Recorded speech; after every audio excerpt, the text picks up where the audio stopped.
हम लोग class 12th chemistry में यूनिट 7 पी ब्लॉक के तत्व का नेक्स्ट टॉपिक पढ़ेंगे, जो है समूह 16 के तत्व।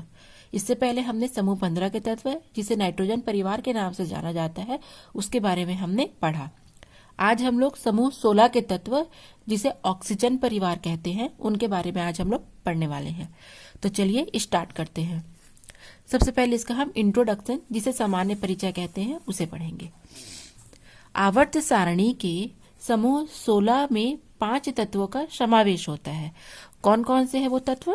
ऑक्सीजन, सल्फर, सेलेनियम, टेल्यूरियम और पोलोनियम। इन 5 तत्व मिलकर के 16 समूह के तत्व, जिसे ऑक्सीजन परिवार कहा जाता है, वो बनाते हैं।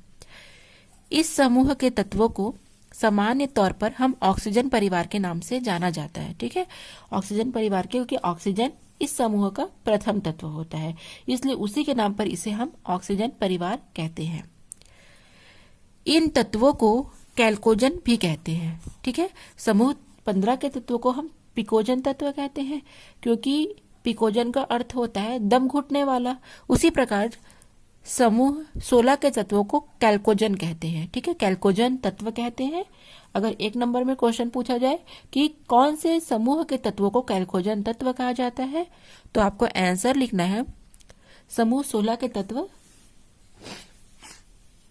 जिन्हें ऑक्सीजन परिवार कहा जाता है, उन्हें ही हम कैल्कोजन तत्व कहते हैं।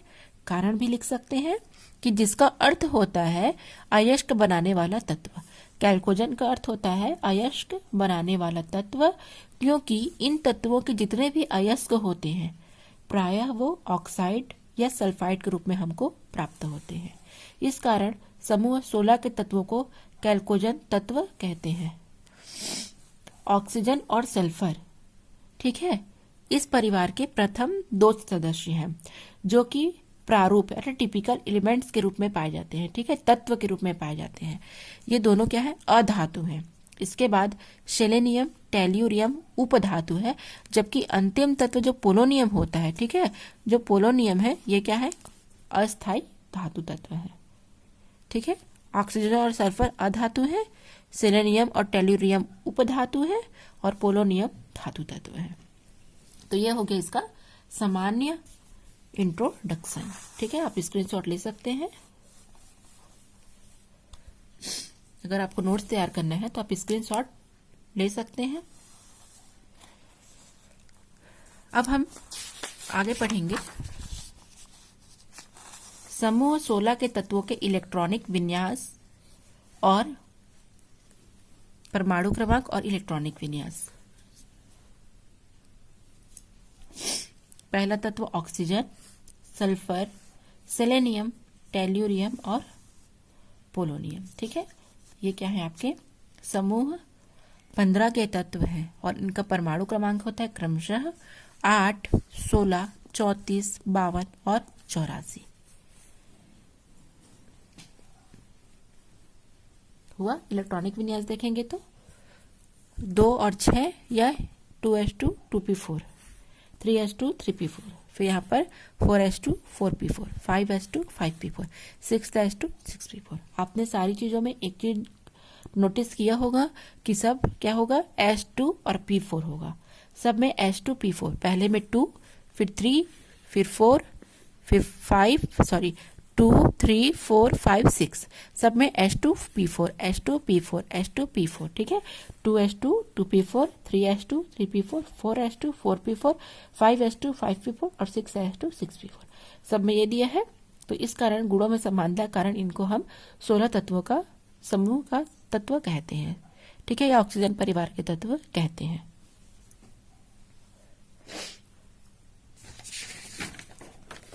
अब हम लोग समूह 16 के तत्वों का भौतिक गुण देखेंगे, कौन कौन से गुणधर्म इनमें पाया जाता है। तो सबसे पहला है भौतिक अवस्था, या जिसको हम परमाणुकता भी कहते हैं। तो ऑक्सीजन क्या होता है? साधारणतः द्विपरमाणुक होता है। ठीक है, और ये गैस अवस्था में होता है, जबकि अन्य तत्व इसमें ठोस अवस्था में पाए जाते हैं और अष्टपरमाणुक होते हैं। ठीक है, कारण क्या है इसका? तो अगर आप कारण देखना चाहेंगे तो कारण हो जाएगा कि ऑक्सीजन परमाणु की त्रिज्या सबसे छोटी होती है, क्योंकि इसका परमाणु क्रमांक क्या होता है 1s2 2s2 और 2p4 होता है। ठीक है, 8 होता है परमाणु क्रमांक। तो ऑक्सीजन परमाणु की त्रिज्या आप देख रहे हैं बहुत कम है, क्योंकि 2p4 है और इनमें अष्टक पूर्ति के लिए 2 इलेक्ट्रॉन की कमी है। तो जो पी पाई जो बहु आबंध है वो बनाने की क्षमता रखता है और इसको अपने अष्टक पूर्ति के लिए या अक्रिय गैस विन्यास प्राप्त करने के लिए 2 इलेक्ट्रॉन की आवश्यकता है, इसलिए इसमें द्विपरमाणुकता पाई जाती है। जबकि इस समूह के जो अन्य तत्व हैं उनमें दुर्बल वॉन डेर वाल्स बल पाया जाता है, जिसके कारण ये क्या होते हैं, गैस रूप में पाए जाते हैं।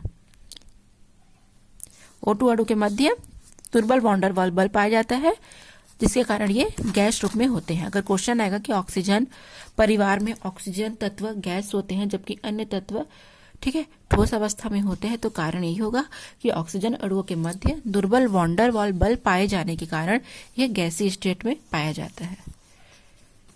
दूसरा पॉइंट आ जाएगा आपका परमाणु तथा आयनिक त्रिज्या। हमको पता है परमाणु त्रिज्या क्या है, किसी परमाणु के नाभिक से अंतिम कोश के बीच की दूरी को हम परमाणु त्रिज्या कहते हैं, और आयन में चेंजेस होने के लिए जितनी एनर्जी चाहिए वो उसकी आयनिक त्रिज्या कहलाएगी। तो समूह 15 के तत्वों के समूह की तुलना में समूह 16 के तत्वों की परमाणु और आयनिक त्रिज्या कम होती है। ठीक है, तो समूह 16 के तत्व ऑक्सीजन है, ठीक है, और समूह 15 के तत्व नाइट्रोजन है। तो इनका परमाणु त्रिज्या और आयनिक त्रिज्या इसकी तुलना में अधिक कैसे है? ठीक है, कारण क्या हो जाएगा, आप देख रहे हैं नाइट्रोजन 1s2 2s2 2p3, यहाँ पर 1s2 2s2 2p4 अर्थात 1 इलेक्ट्रॉन की बढ़ोतरी हो रही है। यहाँ पर p में 3 इलेक्ट्रॉन है, तो जो नाभिक का आकर्षण है वो अंतिम कोश पर क्या रहेगा, प्रबल रहेगा। किंतु यहाँ पर अंतिम कोश में 4 इलेक्ट्रॉन है, तो जो नाभिक का आकर्षण है वो n की तुलना में और ज्यादा होगा, क्योंकि यहाँ पर तो 3 इलेक्ट्रॉन को वो आकर्षित कर रहा है, लेकिन यहाँ उसको 4 इलेक्ट्रॉन को आकर्षित करने के मिल रहा है। तो इसमें इलेक्ट्रॉन की संख्या अधिक होने से जो नाभिक है और अंतिम कोश की जो कक्षक में जो इलेक्ट्रॉन है उनके बीच आकर्षण बल तीव्र होगा, जिसके कारण वो क्या करेगा, उसको जकड़ के तीव्र आकर्षण बल से बांध के रखेगा, जिस कारण इनकी जो आकार है वो नाइट्रोजन की तुलना में छोटा हो जाएगा, और आकार छोटा होने से परमाणु त्रिज्या क्या होगी, छोटी हो जाएगी। ठीक है, नाभिक से जो अंतिम कोश की दूरी है वो कम हो जाएगी क्योंकि आकार छोटा है, और इस कारण यहाँ ऑक्सीजन के, ठीक है, आयन में चेंजेस होने के लिए हमको क्या लगेगी, कम ऊर्जा की आवश्यकता होगी, इसलिए इसकी तुलना में ये क्या होगा, कम होगा। आयनिक और परमाणु दोनों त्रिज्याएं कम होगी, किसकी तुलना में, नाइट्रोजन की तुलना में। ठीक है, क्लियर हुआ आपको? नेक्स्ट टॉपिक है आयनन ऊर्जा। आयनन ऊर्जा पता है वो किसे कहते हैं, परमाणु के अंतिम कोश से इलेक्ट्रॉन निकालने के लिए हमको जितनी ऊर्जा देनी पड़ती है वह उसकी आयनिक ऊर्जा कहलाती है, सॉरी आयनन ऊर्जा कहलाती है। तो समूह 16 के तत्वों की आयनन ऊर्जा समूह 15 के तत्वों से कम होगी। कारण है अर्धपूरित कक्षक के। नाइट्रोजन में आप देख सकते हैं तीनों अर्धपूरित कक्षक हैं, तो कोई भी तत्व यदि वो अर्धपूरित या पूर्णपूरित है तो उनकी ऊर्जा सर्वाधिक होगी। ठीक है, तो यहाँ पर अर्धपूरित कक्षक उपस्थित होने के कारण यहाँ पर क्या होगा, इससे इलेक्ट्रॉन निकालने में हमको बहुत अधिक एनर्जी देनी पड़ेगी ऑक्सीजन की तुलना में। इस कारण नाइट्रोजन का जो आयनन ऊर्जा है वो अधिक होगा ऑक्सीजन की तुलना में। कारण वही है अर्धपूर्ण कक्षक। उसके बाद है विद्युत ऋणात्मकता। समूह 15 के तत्वों की तुलना में समूह 16 के तत्वों की जो विद्युत ऋणता है वो अधिक होगी। ठीक है, कारण वही हो जाएगा, परमाणु का आकार छोटा होने से आकर्षित इलेक्ट्रॉन के प्रति का आकर्षण तीव्र हो जाएगा। तो साझे का जो इलेक्ट्रॉन है वो इसे अपनी ओर तीव्रता से आकर्षित करेगा, क्योंकि परमाणु का आकार छोटा है तो नाभिक की आकर्षण क्या होगा, अंतिम कोश के इलेक्ट्रॉन पर सर्वाधिक होगा, क्योंकि परमाणु छोटा होने से नाभिक का आकर्षण अंतिम कोश के इलेक्ट्रॉन की ओर बढ़ जाता है। यही अगर नाभिक का आकार अगर बड़ा हो जाए तो क्या होगा, नाभिक का आकर्षण अंतिम कोश के लिए दूर हो जाएगा, कम हो जाएगा, जिससे क्या हो जाएगा, साझे का इलेक्ट्रॉन को वो कम आकर्षण से आकर्षित करेगा।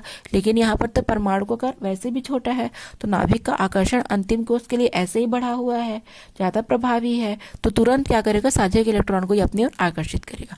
इसलिए समूह 16 के तत्वों की विद्युत ऋणात्मकता अधिक होती है। ठीक है, और जो ऑक्सीजन होता है वो फ्लोरीन को छोड़ करके सर्वाधिक विद्युत ऋणी होता है। समूह में ऊपर से नीचे जाएंगे तो ऊपर से नीचे जाने पर परमाणु का कक्षाएं बढ़ती है, पहले 1s, फिर 2s, फिर 3s, फिर 4s। कक्षाएं बढ़ने से क्या होगा, विद्युतीयता का मान कम होता है, क्योंकि कक्षा अगर बड़ी हो जाएगी, परमाणु का आकार बड़ा हो जाएगा, तो अंतिम कोश से इलेक्ट्रॉन को निकालने के लिए हमको या साझे इलेक्ट्रॉन को आकर्षित करने के लिए एनर्जी कम पड़ जाएगा, वीक हो जाएगा, इसलिए मान घटेगा। ठीक है, विद्युत ऋणात्मकता का मान इसलिए कम होता है। अब हम लोग पढ़ेंगे ऑक्सीजन का असामान्य व्यवहार या अपसामान्य व्यवहार। ठीक है, ऑक्सीजन अपने समूह के अन्य तत्वों से असामान्य व्यवहार प्रदर्शित करता है, तो उसका कारण क्या है? तो ऑक्सीजन का है 1s2 2s2 2p4। ठीक है, ऑक्सीजन समूह के अन्य तत्वों से निम्न कारण से व्यवहार भिन्नता है। क्या है?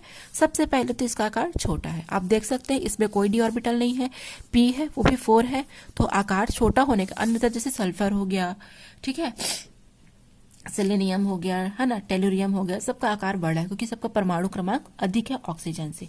तो यहाँ पर क्या हो जाएगा बच्चों, यहाँ पर ऑक्सीजन के परमाणु का आकार छोटा होने के कारण इनका सामान्य व्यवहार अपसामान्य व्यवहार प्रदर्शित होता है। दूसरा है, जब आकार ही छोटा है तो साझे के इलेक्ट्रॉन को अपनी ओर आकर्षित करने के लिए क्या होगा,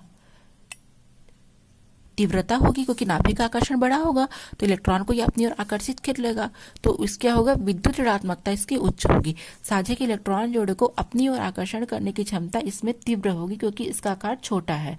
आकार छोटा होने के कारण जो नाभिक का आकर्षण है वो अंतिम कोश पर ज्यादा होगा, ज्यादा बल से वो उसको अपनी ओर आकर्षित करके खींच के जकड़ के रखेगा, तो साझे के इलेक्ट्रॉन को वो तुरंत अपनी ओर क्या होगा, कैप्चर कर लेगा, खींच लेगा। इस कारण इसका विद्युत ऋणात्मकता उच्च होता है। पी पाई बंध के निर्माण, क्योंकि इसमें 4 हो गया, 4 और 2 6, इसको अपने अष्टक पूर्ति के लिए 2 इलेक्ट्रॉन की आवश्यकता है। ठीक है, तो ये क्या करेगा, द्विबंध का निर्माण की प्रवृत्ति रखेगा, क्योंकि 2 इलेक्ट्रॉन की कमी है, तो जब 2 इलेक्ट्रॉन की कमी है तो 2 ही इलेक्ट्रॉन का साझा करेगा, बाकी तो 2 इलेक्ट्रॉन कंप्लीट है, केवल 2 ही इलेक्ट्रॉन चाहिए इसको, तो ये क्या करेगा, 2 ही इलेक्ट्रॉन का निर्माण करने की प्रवृत्ति रखेगा। रिक्त डी ऑर्बिटलों की अनुपस्थिति। आप देख रहे हैं इलेक्ट्रॉनिक विन्यास में क्या हो जाएगा, डी कक्षकों की अनुपस्थिति के कारण इनका अपसामान्य व्यवहार अन्य सदस्यों की तुलना में होता है। उसके अलावा भी है कि सामान्य ताप पर ये गैस होगा, जबकि अन्य तत्व ठोस होते हैं। ये द्विपरमाणुक है, अर्थात 2 इलेक्ट्रॉन की कमी से ये डबल बॉन्ड के रूप में पाए जाते हैं, जबकि अन्य क्या होते हैं, अष्टक परमाणु होते हैं, अष्टक होते हैं। ठीक है, अष्टक परमाणु होते हैं। H2O में हाइड्रोजन ऑक्सीजन के मध्य H बॉन्ड पाया जाता है, ठीक है, जिस कारण ये द्रव अवस्था में रहता है, जबकि इसके अन्य हाइड्राइड होते हैं वो क्या होते हैं, गैसीय स्टेट में होते हैं। और अंतिम है, आणविक ऑक्सीजन अनुचुंबकीय होता है, जबकि अन्य तत्व क्या होते हैं, प्रतिचुंबकीय होते हैं। ठीक है, अर्थात इसमें 2 इलेक्ट्रॉन की कमी होती है, तो ये क्या होते हैं, अयुग्मित इलेक्ट्रॉन के पाए जाने के कारण ये अनुचुंबकीय होते हैं, जबकि अन्य तत्व क्या होते हैं, प्रतिचुंबकीय होते हैं। ठीक है, तो आज का टॉपिक कहीं कंप्लीट हुआ। Thanks for watching.